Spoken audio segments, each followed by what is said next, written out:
Ya. Dice, sí.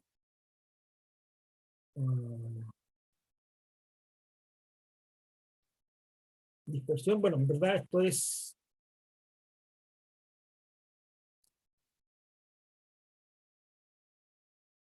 Ah, pero aquí tengo, no sé por qué el computador me cambió el teclado. Ya, 9, dispersión. Ya, esto es lo que usualmente en física llamamos scattering, que en castellano se traduciría como, justamente como dice ahí, dispersión.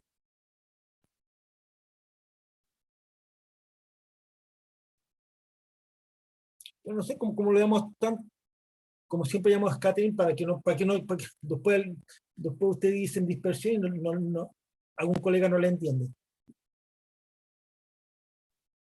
Bien, entonces, ¿cuál es la idea? La idea es lanzar piedritas. Es decir, hagamos el dibujito rápido, en formas, tengo, ya,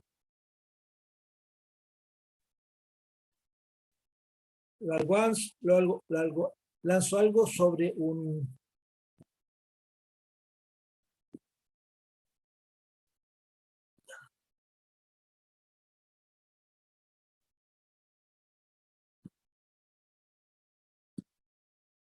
¿sí?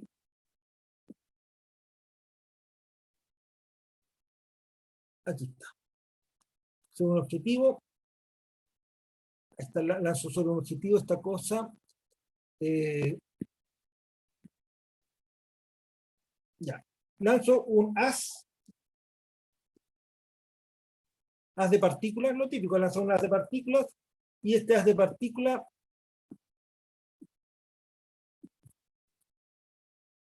como interactúa con el medio, se va a ver deflectado o dispersado, después se llama dispersión, o escateriado, pero bueno, suena horrible, escateriado. Puede ser escateriado en una cierta dirección, un cierto ángulo acá. Otras partículas se van a ver escateriadas en otra dirección para acá, por ejemplo. Y nosotros colocamos detectores. No, no es lo que me interesa.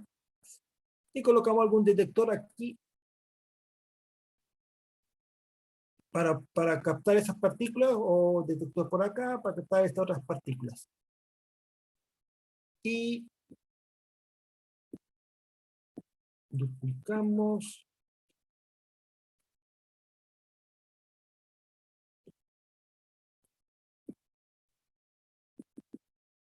Eso. Ahí. Y esta es la dirección a la cual seguiría el haz si no estuviera nada entre medio. Aquí vamos a tener un cierto ángulo θ, θ1, puedo tener un ángulo θ2, es decir, la idea es cubrir todos los ángulos posibles. Y aquí entre medio tengo, más o menos lo que hizo Rutherford, mandó un haz de partículas sobre una lámina, esta era una lámina de oro, creo que era, bien delgada, esto es lo que llamamos el objetivo,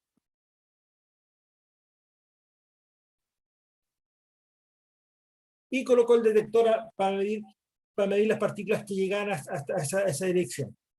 Obviamente esta cosa cuando choca, se va a dispersar por todos lados. Entonces uno tiene que mover, bueno, a menos que tenga todo un arreglo de detectores, si tienes un solo detector tienes que colocar, hacer experimento, medir, ir cambiando la posición del detector. Eso si no tienes suficiente plata como experimental. Si tienes bastante plata como en el LHC, tú puedes hacer todo un arreglo de detectores y con eso tú puedes captar en todas las direcciones. Lo que nosotros vamos a ver es lo que llamar scattering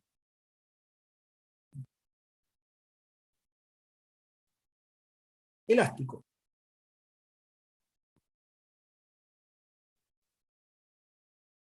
¿Qué significa eso? Significa que yo mando una partícula, que es un protón, o un átomo de una partícula alfa, que es un núcleo de helio, sobre una placa, que esencialmente son átomos, interactúan y se deflectan, pero no se destruyen. Es decir, la integridad, el haz incidente, y tanto el haz incidente como el objetivo, su naturaleza no cambia.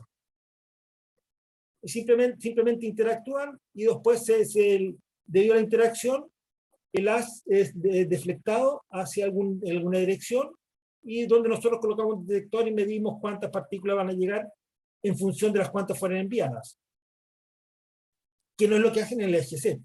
Por cierto, encontré un par de videos bien interesantes donde explica lo que hacen en el EGC. Les mando, cuando les mando los apuntes, les mando también esos links, porque ahí justamente también hace scattering, pero distinto. Es decir, es scattering, pero es scattering elástico, completamente elástico, porque lo que hacen es mandar protones. Usualmente en el HC mandan protones.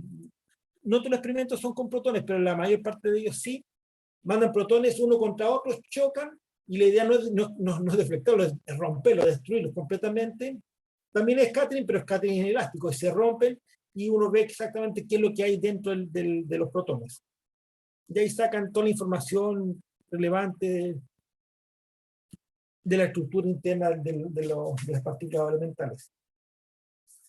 Y salen quarks, muones, leptones. Se supone que también justamente salió el famoso bosón de Higgs, y eso. Bien, vamos a hacer el scattering elástico y vamos a suponemos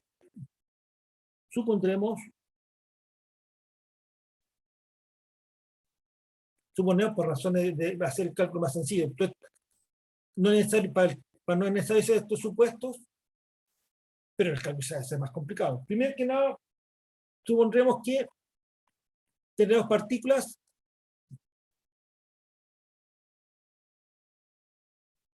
sin spin. El cálculo se puede hacer con spin también, pero es bastante más complicado. Y la verdad, lo que me interesa a mí simplemente es la idea básica. Después supondremos que, bueno, lo que acabo de decir es scattering solo elástico.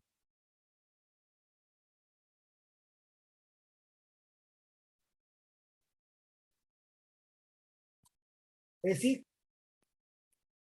decir, la energía, como un término un poco más técnico, que la energía que no se va a ir a los grados internos, los grados de libertad internos de las partículas. En otras palabras, no la va a romper. Claro, pues si la energía fuera a los grados internos de la partícula, la puede modificar. Puede transformar un cierto átomo en otro átomo.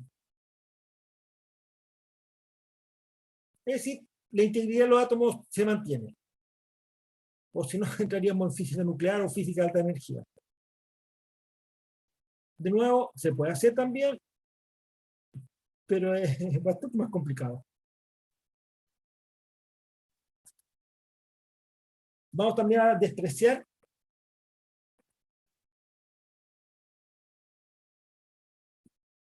los scattering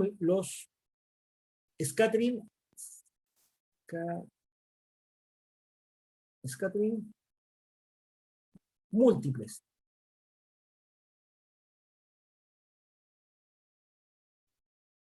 Es decir, ¿cuál es la idea? Obviamente yo tengo en términos clásicos, yo tengo una partícula, y aquí tengo otra partícula, esta partícula interactúa, y debido a la interacción se deflecta.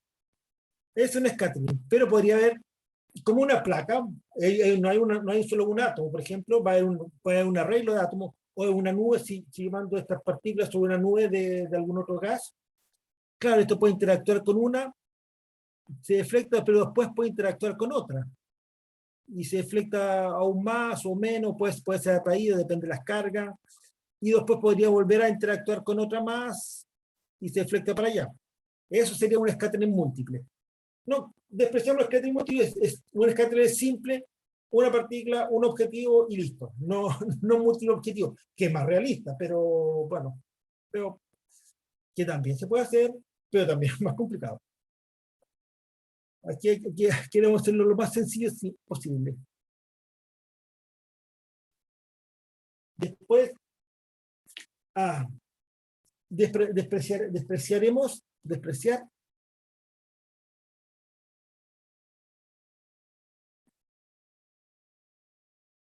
la coherencia de las ondas.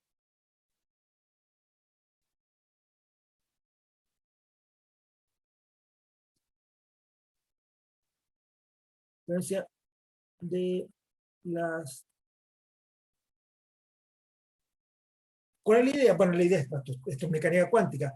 Puede haber superposición de ondas y que se interfieren y produzca algún efecto adicional. Como por ejemplo, esto es lo típico que pasa justamente con la difracción de Bragg. ¿Cuál es la idea? Claro, lo que estamos mandando no son partículas, son, en estricto rigor, lo que estamos mandando no esencialmente lo que estamos mandando son paquetes de ondas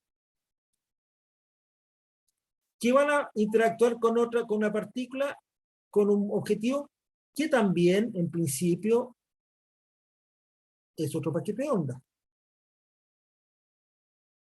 Entonces, claro, la idea es que se deflectan, que no llegan tan cerca, la separación entre ellos, la interacción va a ser que no pasen tan cerca como para que se acoplen sus longitudes de onda. Es decir, que no pase justamente que tengo una partícula acá y se me acople con la longitud de onda, que hay un tipo de coherencia con la otra partícula. Esencialmente esta longitud de onda de, ¿cómo se llama? La longitud de onda de Broglie es pequeña comparada con la distancia de interacción entre las partículas. Porque si esta longitud de onda de Broglie de las partículas es comparable a la separación que hay entre ellas, va a haber justamente esta coherencia, va a haber este solapamiento de onda, va a haber un efecto de onda más fuerte, que también es interesante, también se puede calcular, pero también lo hace más complicado. Y Disculpe, profe. sí, dime. Lo siento, es que se me cayó el internet cuando recién estaba explicando el punto 3 y si no es mucha molestia, podría Sí, ningún muy problema. cortitamente. Sí, mira, te explico. ¿A qué se refiere con scattering múltiple? Que yo tengo mi partícula, o lo que yo estoy mandando, bueno, típicamente una partícula, sobre un blanco. Pero típicamente lo que yo mando no es sobre un blanco, va a ser sobre un arreglo o una placa, como hizo el Rutherford, que es un arreglo de átomos. O puede ser un gas, que es una colección de átomos, por ejemplo, lo que dice el Compton. Entonces, claro, la partícula va a interactuar con una y se va a deflectar, que es lo que vamos a estudiar. Pero una vez que deflecte con una, podría interactuar también con otra, y también con otra, y con otra, y después de todas esas interacciones, salir. A esto me refiero con scattering múltiple, que puede interactuar con más de una partícula, o más de un objetivo, dentro del mismo objetivo. Y eso es lo que vamos a despreciar. Vamos a suponer simplemente interacción de una con una. El scattering múltiple también se puede hacer y es cálculo para ello, pero es más complicado. Eso es lo que no vamos a hacer. Vamos a suponer solo un objetivo nada más. No múltiple. Que es más realista, obviamente, pero bueno. Y en el cuarto es despreciar la coherencia de las ondas. Porque lo que yo estoy mandando es una partícula, pero esa partícula en verdad es un paquete de ondas que va a interactuar con otra partícula, que el objetivo, que también es un paquete de ondas. Si están suficientemente lejos, la longitud de onda entre ellas no se van a interferir. Es decir, la longitud de onda típica de una partícula, lo que se llama longitud de onda de Broglie, si esa longitud de onda es pequeña comparada con la separación mínima de interacción entre ellas, vean el efecto de solapamiento entre las ondas, esta interferencia entre ondas no va a ocurrir. Que en principio en algunos fenómenos, si aún cerca, sí podría ocurrir y podría dar fenómenos, de hecho no podría, dar fenómenos interesantes. Y un ejemplo de eso es lo que se llama la difracción de Bragg. Pero eso justamente eso no lo vamos a considerar, porque queremos hacer el problema más sencillo posible.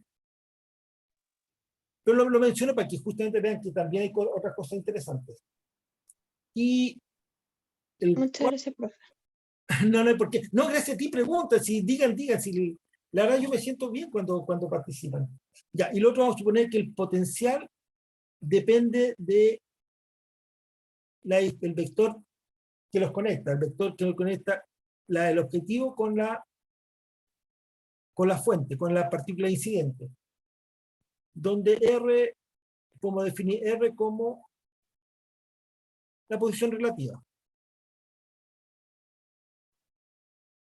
Porque claro, en principio las partículas podían estar, es decir, en principio yo estoy mandando una partícula, el dibujito es un poco engañoso, porque claro, no es engañoso, es como lo que hizo Rutherford, pero yo mando una partícula con una velocidad, pero podía estar mandándolo con otra partícula, por ejemplo, si está en un gas, una partícula que se está moviendo dentro del gas. Entonces lo relevante es, típicamente, es el potencial que depende de la posición relativa entre los dos. Entonces lo que uno hace, lo mismo que uno hace en mecánica clásica, es considerar el problema, separar el problema entre el problema del centro de masa y el problema de la posición relativa. El centro de masa es más fácil de resolver, y lo que a uno le interesa es simplemente la posición relativa. ¿Eso qué significa? Significa que yo me remito a una partícula que tiene masa, ya no tiene la masa m1 ni la masa m2. Supongamos que este tiene masa m1, mando esto con una masa m1 y el objetivo tiene masa m2. Y los dos se están moviendo, tiene posición relativa, pero si yo me remito a la posición relativa entre los dos, es equivalente a suponer que el objetivo está quieto y simplemente tengo una partícula que se está moviendo hacia ese objetivo, con posición relativa R y con masa, que la masa reducida, que la masa es 1 partido por mu, igual a 1 partido por la masa m1. El problema de dos cuerpos, esencialmente. Es decir, no esencialmente, el problema de dos cuerpos. ¿Se acuerdan que cuando estudiaban en gravitación, por ejemplo, si tenían dos cuerpos, uno interactuando en dos cuerpos, eso es equivalente a tener un solo cuerpo interactuando en torno a un centro de fuerza y cuya masa es justamente la masa reducida. Y si un cuerpo es sumamente masivo, muy grande con respecto al otro, si tiene mucha masa con respecto al otro, la masa reducida es la masa de la partícula pequeña. ¿Qué es lo que pasa con la Tierra, por ejemplo? Bien, esos son los supuestos que vamos a hacer para que nuestro problema no sea tan complicado. Entonces lo que tenemos, vamos a tener es un haz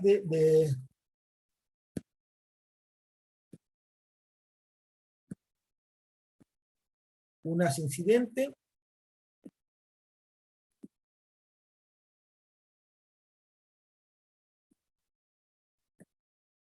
Aquí lo mandamos mucho.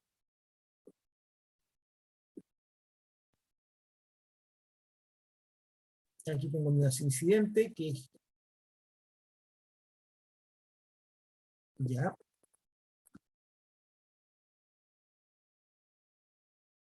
Ya. Ahí mando un haz de partículas incidentes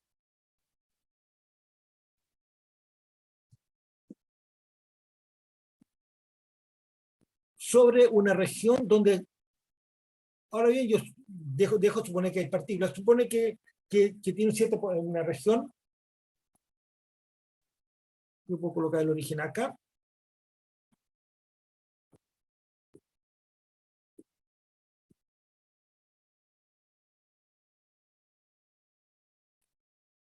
para allá coloco, por ejemplo, mi eje Z, aquí está mi origen, y aquí yo interpreto como tengo una región que tiene un potencial B dependiendo de R. Y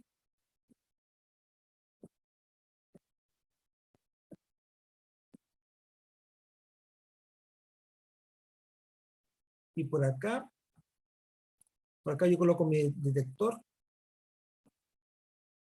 cambiar estilo, yo creo que con eso está bien. Duplicar, aquí, bien. Obviamente el detector tiene una cierta área de detección, no es puntual, porque puntual la probabilidad de encontrar que justo den un punto esta cosa es como complicado. Ya hagamos un punto más grande esto, y duplicar, y por acá tengo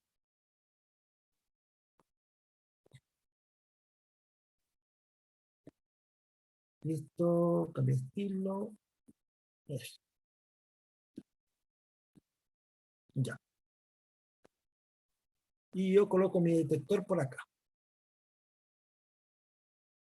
aquí tengo el detector, donde va a recolectar las partículas que están siendo enviadas. Aquí yo defino, como esta es una superficie, la superficie total es una esfera, obviamente. Aquí yo defino un ángulo que es el ángulo sólido. Un ángulo sólido es una superficie dentro de un ángulo sólido, una superficie dentro de la esfera. Esto, supongo que está deflectado un ángulo θ, y aquí yo tengo mi detector. El detector esencialmente lo que va a hacer es contar el número de partículas que le llegan por unidad de tiempo. Obviamente va a ser el número de partículas que llegan por unidad de tiempo y por unidad de área, pero el área justamente es el área del detector. Y eso esencialmente, aquí tengo mi potencial. Es decir, el hecho de que tener partículas ahí medio está dado por un potencial. No lo he dicho, bueno, supongo que tengo que decirles en alguna parte, no debería haberlo dicho. Que vamos a suponer que mi potencial decrece más rápido que 1 partido por R. Lo cual es un problema, porque eso me elimina el potencial colombiano. Pero bueno, hay otros potenciales interesantes también para hacer esto. Entonces, definimos, aquí tengo la incidente, defino el FI como el flujo incidente o el flujo de partículas incidentes.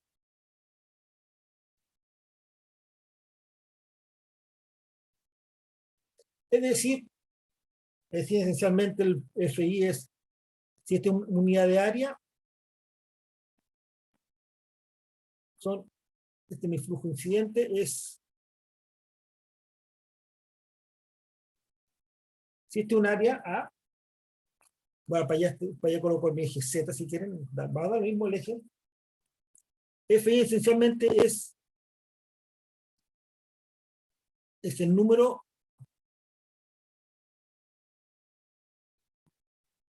de partículas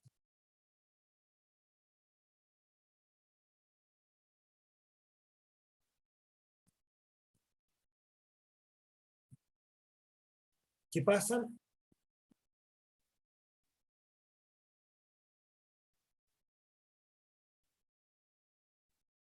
por esta área unitaria. Esa área, un área unitaria, no sé, un centímetro cuadrado. En verdad no se usa los centímetros cuadrados, se usa otra unidad.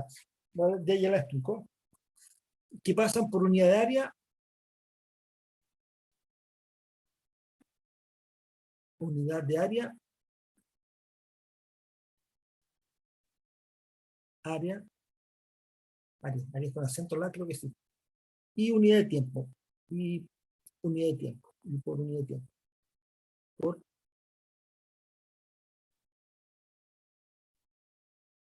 de,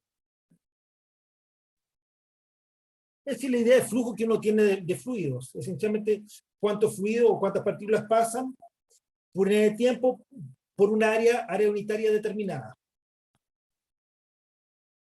Claro, pues si duplico el área, obviamente se duplica el número de partículas. Si duplico el tiempo, también se duplicaría, si el flujo es estacionario, se duplicaría el tiempo. Ya ese es el flujo de partículas, incidentes. Ahora, lo relevante ahora es el dn, que va a ser el número,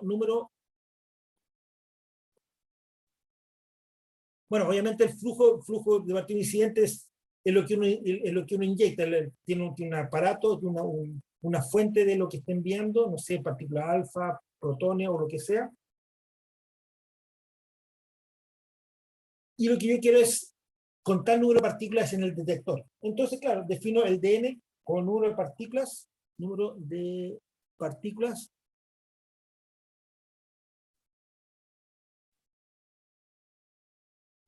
dispersadas o escateriadas, no, dispersadas suena mejor.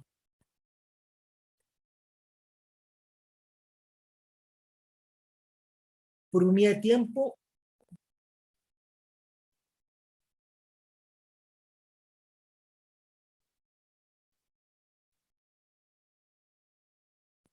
Ya por unidad de tiempo. En el ángulo sólido,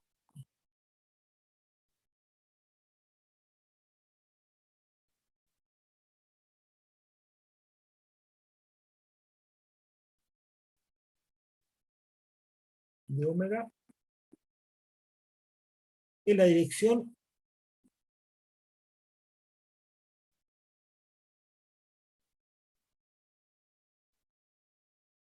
θ con más phi. Es decir, en fondo lo que yo estoy diciendo, este dn, claro, son las partículas que atraviesan por unidad de tiempo este ángulo sólido de acá.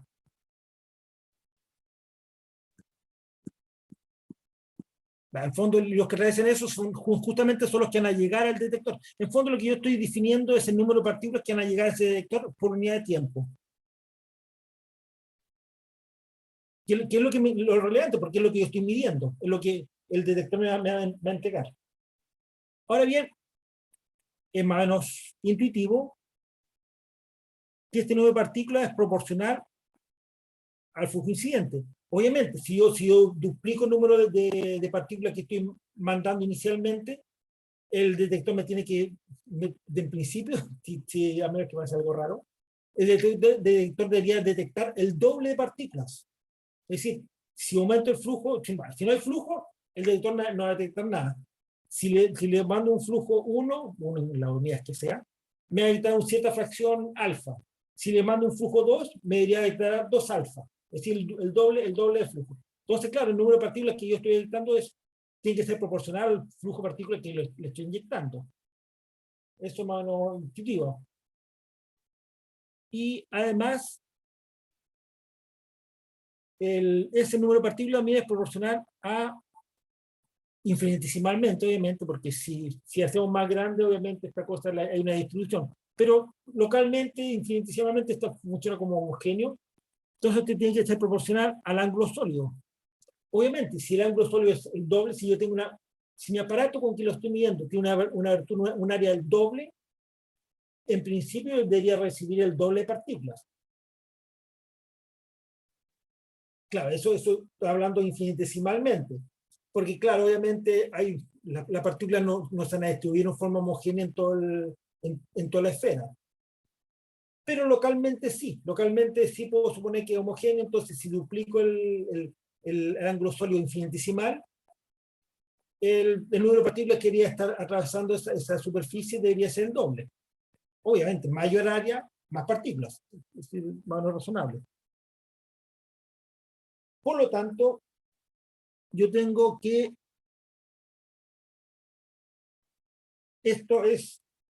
puedo colocar una constante de integración, es una constante de proporcionalidad, que es, claro, tengo FI, por una constante de proporcionalidad que llamo sigma, que va a depender de teta y de phi, por de omega. Ese sigma, entonces, justamente la constante de proporcionalidad que me liga el dn con el FI y el dn con el de omega.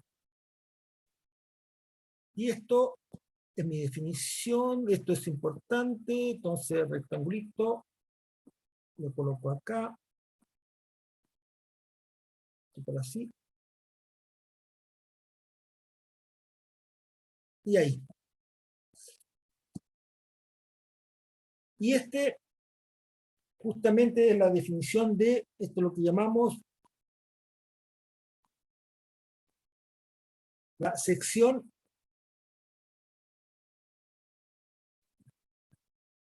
eficaz diferencial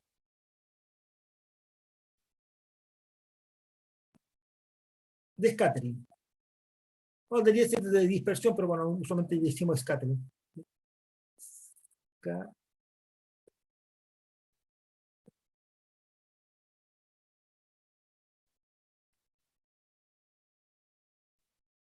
Que me dice justamente en ese ángulo, en esa posición, teta, phi, claro, el teta y el phi me dan un ángulo dentro de la esfera, una posición dentro de la esfera. En esa posición dentro de la esfera, pues claro, una vez que interactúa se esparrama en toda una esfera. En ese punto de la esfera me dice justamente, me da qué fracción del haz incidente se escaterió en esa dirección. Entonces, esencialmente eso es la sección eficaz diferencial de scattering. Bien. Es importante porque justamente lo que queremos es calcular ese sigma. ¿No?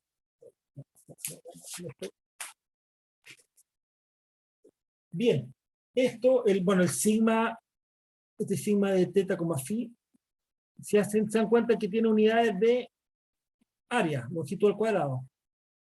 Eso usualmente se mide en bares, un bar, que es 10 a la menos 24 centímetros cuadrados. ¿Cuál es la idea? ¿Por qué de ese orden? Es porque de ese orden, esa área, es más bien el área de un núcleo de, creo que un núcleo de uranio. ¿Y por qué bar? Es porque, bueno, esto lo inventaron en la época que está en el proyecto Manhattan, de la bomba nuclear. Entonces, como era secreto y querían hacer los cálculos y colocar unidades secretas, inventaron el bar. Bar significa granero en inglés. Lo que pasa es que los gringos tienen una expresión para decir que alguien tiene muy mala puntería. Dicen que no le daría ni la parte ancha de un granero. Es decir, porque claro, un granero tan grande y una persona tan mala puntería que ni siquiera a eso le podría ayuntar. Entonces, claro, como estaban hablando de scattering, que era lanzar cosas, definieron justamente un bar, que es un granero.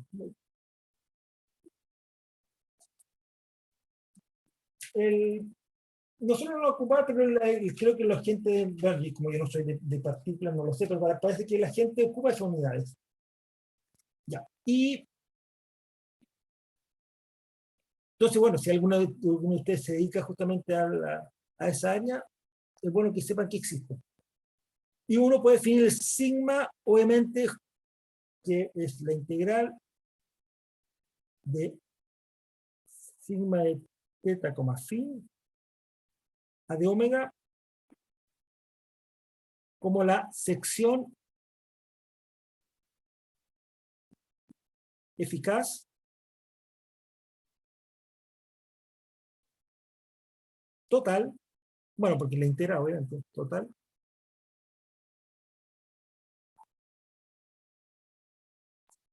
de scattering.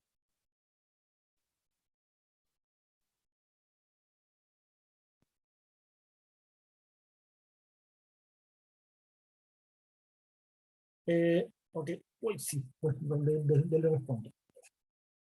Ahí me distrajo. Ya, ok, perfecto.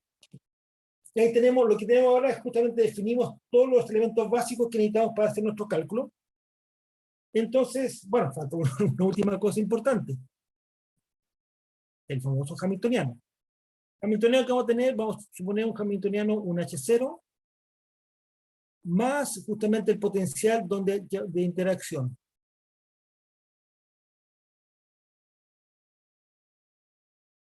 Con H0 igual a, bueno, la partícula libre, esencialmente. Claro, porque antes de llegar al detector, estas cosas se mueven en partícula libre, interactúan y después se mueven como partícula libre. No olviden que la masa es justamente la masa reducida. Ahora bien, vamos a separar la parte espacial de la parte temporal. Suponer que, en el fondo, lo que estamos suponiendo es que son ondas estacionarias y lo que estamos lanzando son ondas estacionarias. En verdad no es así. Lo que estamos lanzando son paquetes de ondas. Pero los paquetes de ondas, estos principios de superposición se pueden sumar. Entonces los paquetes de ondas simplemente suman de ondas estacionarias nada más. Entonces vamos a hacer el análisis con pura onda estacionaria. Luego podemos separar la parte espacial y la parte temporal. Claro, suponiendo que si de R, T, lo típico, R, T igual una función de onda que depende solo de la parte radial, es decir, digo de la parte radial, de la parte espacial, por exponencial de menos I E por T partido por H barra. Más lo típico.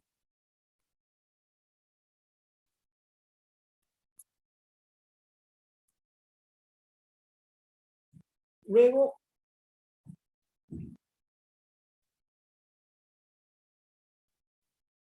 la ecuación que tenemos para resolver es menos h barra cuadrado partido por 2m, digo 2mu, perdón,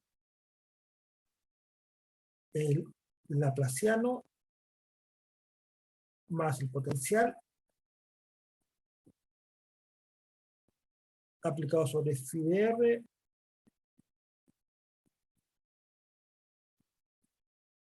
la energía por phi de r. Lo típico. Más lo mismo que se hace cuando lanzamos una onda sobre una barrera unidimensional, es la misma cosa. Y ahora importante, suponemos, porque el cálculo después si no hay cosas que no funcionan.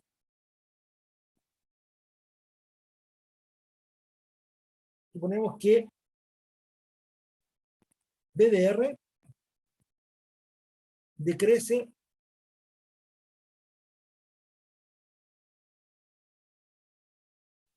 más rápido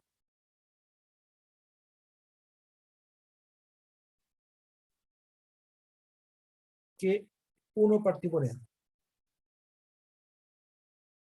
Ahora el problema de eso es que, justamente como les mencioné, eso me saca afuera el potencial colombiano, que es bastante relevante. Pero bueno, para eso se ocupan otras técnicas para encontrarlo.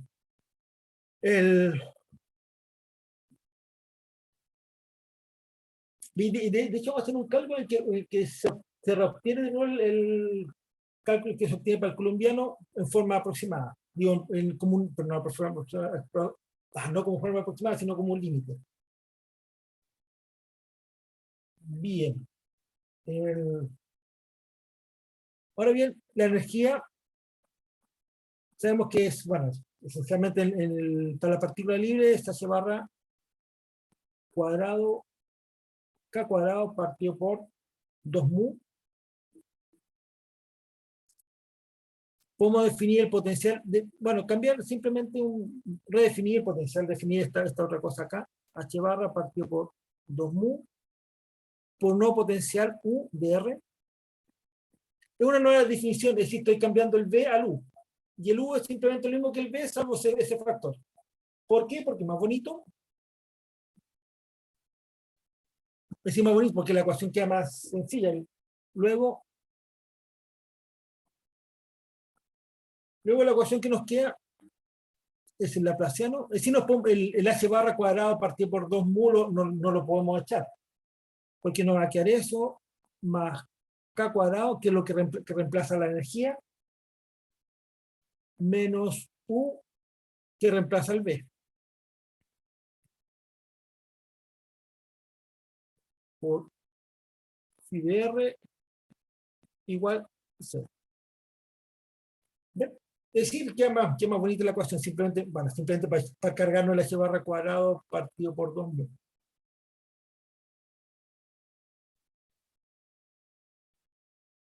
Ya, si definimos, llamamos B de dispersión, bueno, que depende del número de onda acá, de R como la solución de la es decir, esta es la solución de la función de onda después de que fue escateriada.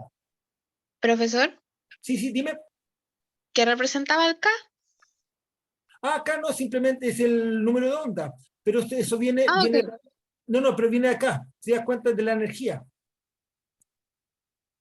Aquí hay una h barra cuadrada. Okay. Estos cuadrados, perdón. Sí. No, porque se das cuenta, lo que pasa es que aquí yo tengo un h barra cuadrado partido por 2u. Aquí le puedo colocar justamente, cambio esto por esto, me aparece este factor de acá, y reemplazo la energía por esta otra cosa acá, me aparece el mismo factor. Entonces la gracia es que yo puedo eliminar esta energía, me queda en vez de que la energía me queda el k cuadrado. En vez del v me queda el u, y en vez del, el laplaciano queda el laplaciano. La idea es que aparece el mismo factor, y entonces lo simplifico. Es simplemente para que es más bonito nada más. Sí, claro, sí. Ya, muchas gracias. No es mucho más profundo que eso. Pero sí, la idea es que la energía la cambio, quien representa la energía es SK cuadrado, que es el número de onda. Ya. Entonces, esta es la solución de la ecuación de arriba después de la dispersión, es decir, para T para infinito. Para T a menos infinito, suponemos que en T igual a 0 interacción.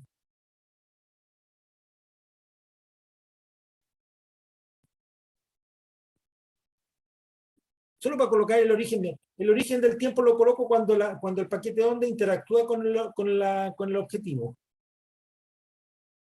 Eso es simplemente para colocar un punto de referencia nada más. Porque así entonces T menos infinito es el tiempo anterior. Bueno, no tiene por qué ser infinito, menos infinito. Un T muy negativo es el tiempo anterior donde viene el haz.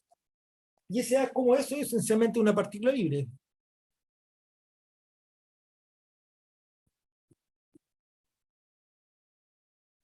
Partícula libre porque todavía no ha interactuado con el objetivo. Está muy a la izquierda todavía. Es decir, esto tiene una forma elevado a I, K, Z. Partícula libre que va en la dirección de Z. Eso es, ¿dónde está el dibujito? Acá es, ¿ves? En este sector de acá. En ese sector de acá, esencialmente lo que estoy mandando son partículas libres.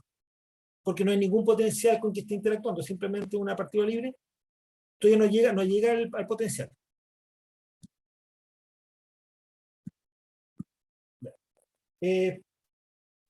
Para T,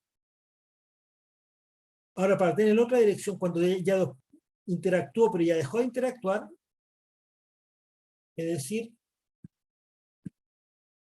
en esta región de acá, cuando ya va a ser el detector, es decir, está primero cuando va el haz libre, partícula libre, después interactúa acá, y después está la región tema infinito, que es donde ya dejó de interactuar con el potencial.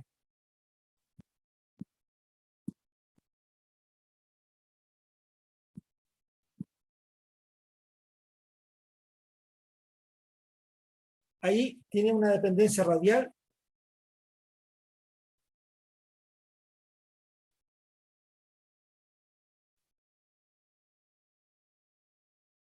de la forma exponencial de I, K, R. R es la coordenada de esféricas, partido por R.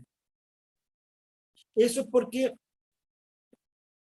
cuando es cateriado aquí, lo que es como un problema, claro, un problema central, donde yo tengo que resolver el problema que ha pasado un tiempo desde que se escaterió, pero ese problema tiene simetría esférica.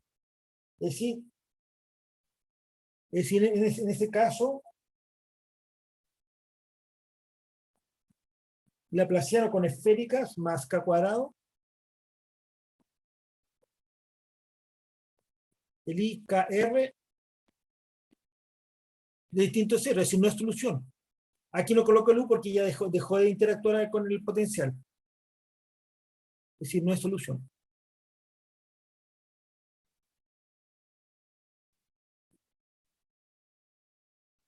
Porque se dan cuenta aquí claro, las partículas que vienen aquí son partículas fueron emitidas radialmente.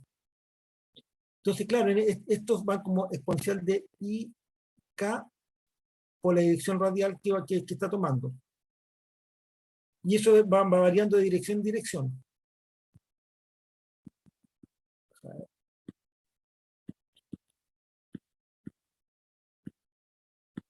Ahí sí. Y pueden hacer el cálculo. Es con R radial, si hacen con coordenada esférica, eso no es solución. Lo que sí es solución, pero laplaciano en K cuadrado elevado a I KR partido por R, esa sí es solución.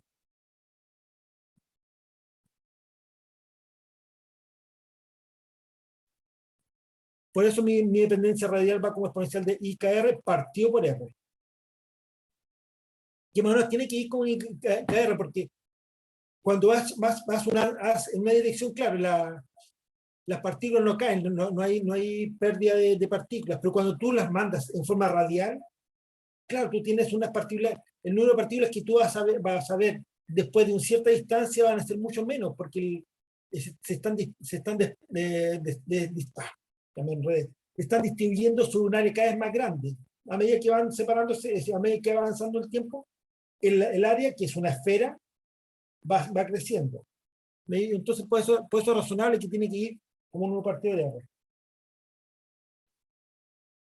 Entonces, sí, todavía tengo espacio. Luego, entonces,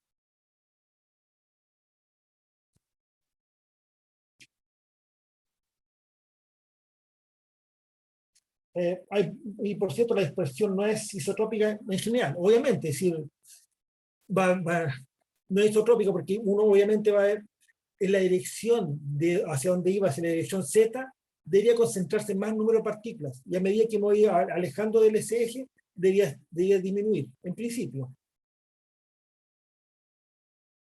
Entonces lo que uno tiene que la solución dispersiva de, que depende del número de onda acá,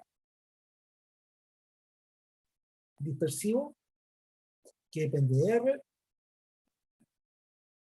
debe ir como, claro, elevado a I z, que es la componente que pasa de largo, que no interactúa esencialmente con el, con el potencial. Porque claro, van a haber partículas que van a interactuar, si todas las partículas van a interactuar, van a haber partículas, pero el grueso de las partículas en principio, bueno, depende de con cuánta energía vengan, pero en principio el grueso de las partículas deberían pasar más o menos de largo a través del objetivo de potencial, y algunas cuantas van a ser deflectadas hacia otras direcciones. Entonces, claro, tengo una componente que va a la dirección de las partículas que inciden, más las componentes que van a ser separadas. Me defino que es una amplitud que depende de teta, phi, por exponencial de IKR partido por allá.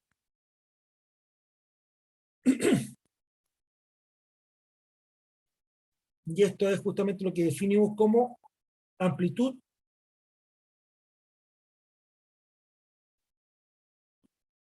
de dispersión o de scattering, dispersión. De amplitud de scattering. Bueno, dispersión, suena más bonito.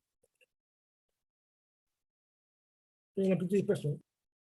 Que depende, y depende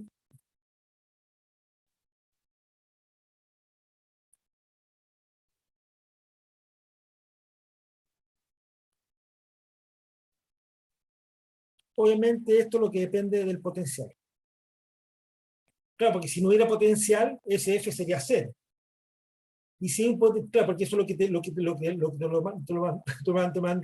te lo dispersa para otro lado. Entonces, claro, ahí en el F sub K está metida la información del potencial.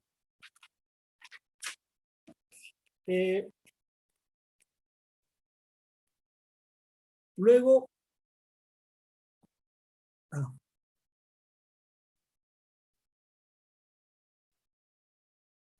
luego la función de onda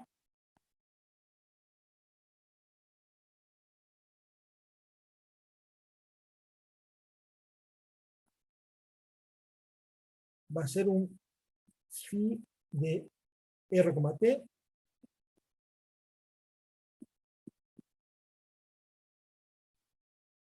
igual tienen que 0 infinito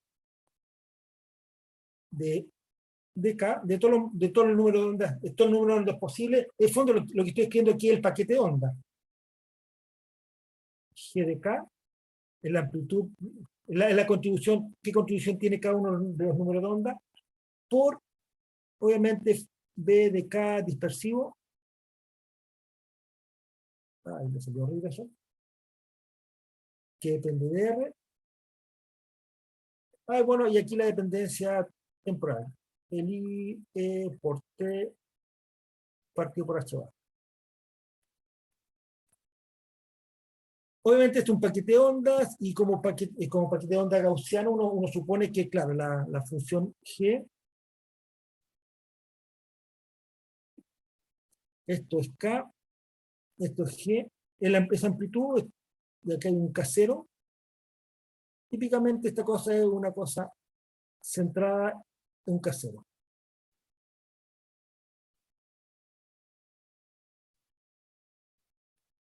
Es decir, en fondo es un paquete de onda nomás. Esa es la función de onda que uno obtiene. ¿Qué es lo que uno obtiene finalmente? La partícula que está observando allá. Y la energía, bueno, tengo una energía sub K. Ah, no, es que no la coloqué como sub K. Esta energía es importante, esto depende de K. E sub K, oh, eso es horrible. Denme un segundo, borremos esta cosa acá.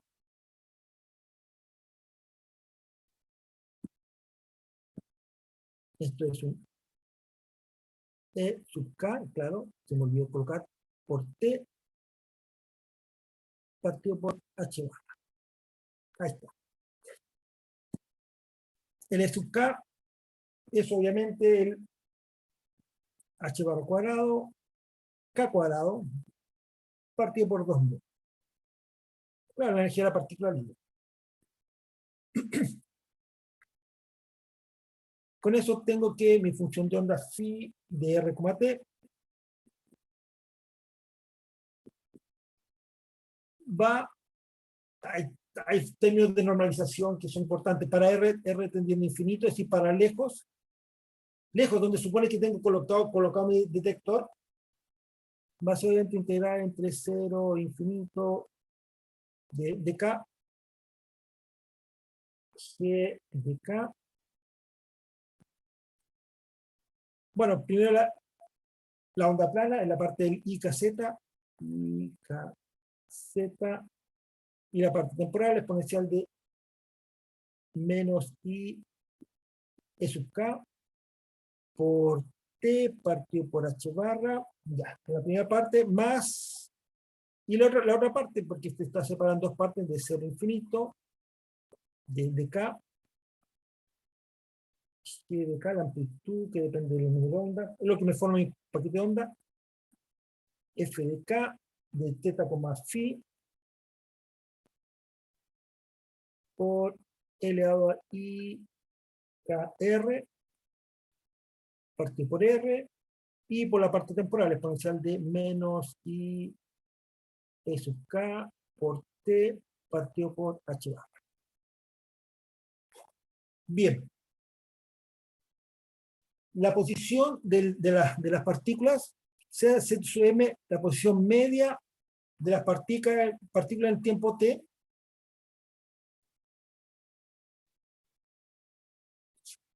obviamente va a ser la velocidad de grupo de estas partículas por el tiempo, donde la velocidad de grupo no es otra cosa que bueno, h barra k, que el momentum partido por mu. Esto por una onda plana, para onda plana.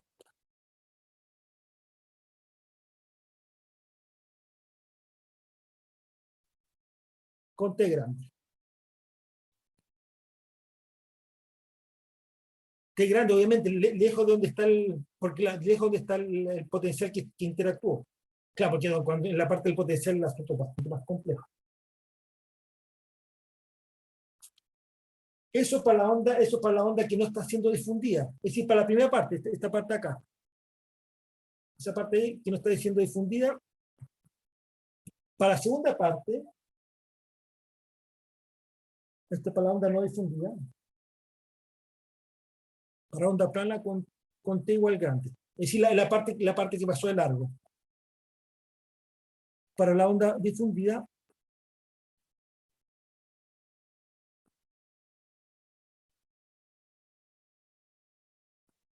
no, es dispersada.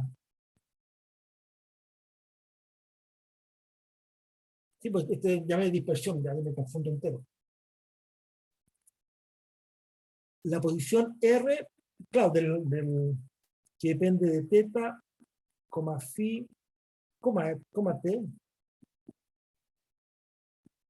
va a ser un término que vamos a llamar alfa, que depende del casero, claro, en torno al cual el casero es la número de onda principal, es decir, en torno al cual está el paquete de onda, que tiene que depender de teta y phi, más la velocidad del grupo por t. Obviamente esto para t grande también, t grande. T grande positivo, es decir, claro, estoy después de que interactúo con la partícula.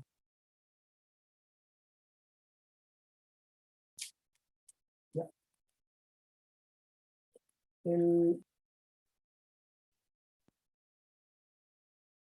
Ya, en fondo lo que estoy haciendo es mandar un paquete de onda sobre una reacción de potencial, y eso me manda un paquete de onda que es radial, y tengo una componente, claro, es el paquete de onda que pasa al lado, que es la componente principal. Principal, bueno, si el potencial no es demasiado fuerte. Claro, si es demasiado fuerte, si es una roca, por ejemplo, y te dispersa todo. Pero en general, esto va con velocidad de grupo. Aquí se va con velocidad de grupo también. Y eso. Y, ya estamos en la hora. No alcancé a hacer bueno, pues dejémoslo aquí entonces, porque después viene el cálculo justamente, pero por lo menos ya tenemos planteado el problema, tenemos los elementos principales, lo que falta es justamente ahora definir el flujo probabilidad, y con eso podemos encontrar una relación de la sección de escape indiferencial con la amplitud con esta amplitud de distorsión. No me tomaría más de 5, no, pero prefiero dejarlo para la clase para explicarlo con más calma mejor. ¿Quedó claro? ¿Dudas? Aquí está el objetivo. Aquí está el objetivo, aquí está el potencial. Entonces, claro, viene el paquete de onda, interactúa con eso, un paquete de onda sea para allá, otro paquete de onda para acá, y eso. ¿Dudas? ¿Comentarios? ¿Está claro? Bueno, paramos.